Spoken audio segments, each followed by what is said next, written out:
wamekataa Ruto na ni Wakatoliki milioni 7. Ben. Waanglican wamekataa Ruto. Wakorino wamekataa Ruto. Wagani wengine? Mungu amekataa Ruto. Shetani amekataa Ruto. Kila mtu amekataa Ruto. Na sasa mimi nataka niseme kwamba Ruto amekataliwa na kila mtu. Nchi imemkataa. Malaika wa shetani wamemkataa, malaika wa Mungu wamemkataa. Na kilichokataliwa ulimwenguni, kilichokataliwa duniani, hata mbinguni kimekataliwa. Kilichokataliwa duniani, hata mbinguni kimekataliwa. Kwa hivyo Ruto amekataliwa duniani, hata mbinguni amekataliwa. Na jana nyinyi wote mliona saa 5 ya asubuhi Opiyo Wandayi anaambia Senate kwamba Khalwala aliuliza Opiyo Wandayi.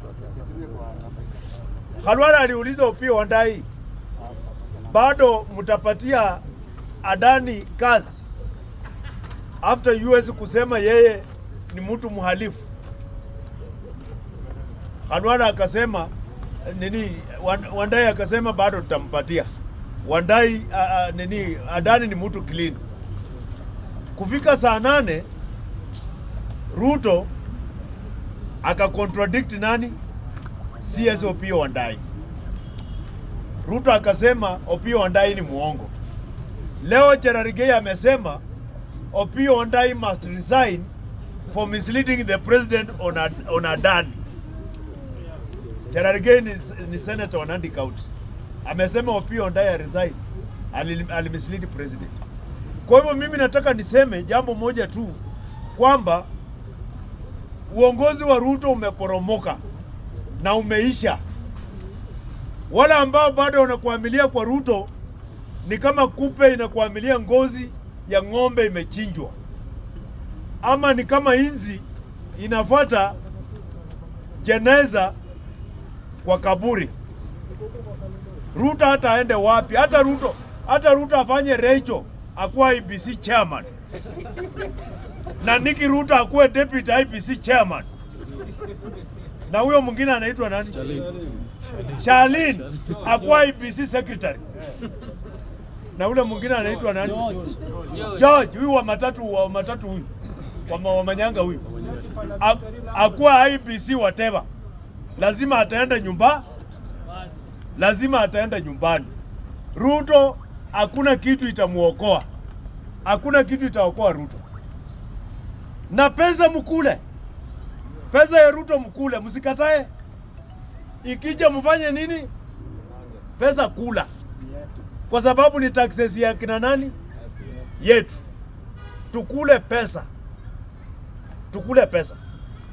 Na kitu kingine nataka kusema, vile waliabduct Besigye, opposition leader wa Uganda, wakamabduct kutoka hapa Nairobi, wakampeleka Uganda. Saa hizi ako analala kwa maji detention kule Uganda. Tunataka pia waabduct Adani hivyo. Adani yako hii Nairobi inanuka tu Adani. Adani amejificha hii Nairobi, akuwa abducted, apelekwe US ashtakiwe mara moja. Tunataka kuambia president, huyu Adani ni mtu mhalifu. US wamesema ni mtu mhalifu, na sisi tulikuwa tunasema hapa, tulisema Adani ni mbaya. Watu wengine hapa wakatuambia Adani ni mzuri, Adani ni mzuri. Hata Ruto amewacontradict hao. Tukasema finance bill 2024 ni mbaya. Kila kitu yenye tunasema ni mbaya hapa, Ruto atakuwa anakubaliana na sisi, na atakuwa anaacha wafuasi wake kwa mataa. Lazima atakuwa anaacha wafuasi wake kwa mataa. Wafuasi wake ndio sisi tuko right. We are always right. Tulisema finance bill 2024 ni mbaya, Ruto akakubali ni mbaya. Tukasema Adani ni mbaya, Ruto amekubali ni mbaya. Kila kitu tunasema. Sasa hizi ile kitu tunataka kuanza ni kitu inaitwa nini? SHA. Hii upuzi inaitwa SHA tunataka kuianzia mara moja, na iende, na NHIF ifanye nini? Irudi. Kwa sababu watu wanafanya nini? Wanakufa. Mimi namalizia hapo, mengi nitaongea kesho kwa sababu wazungumzaji ni wengi.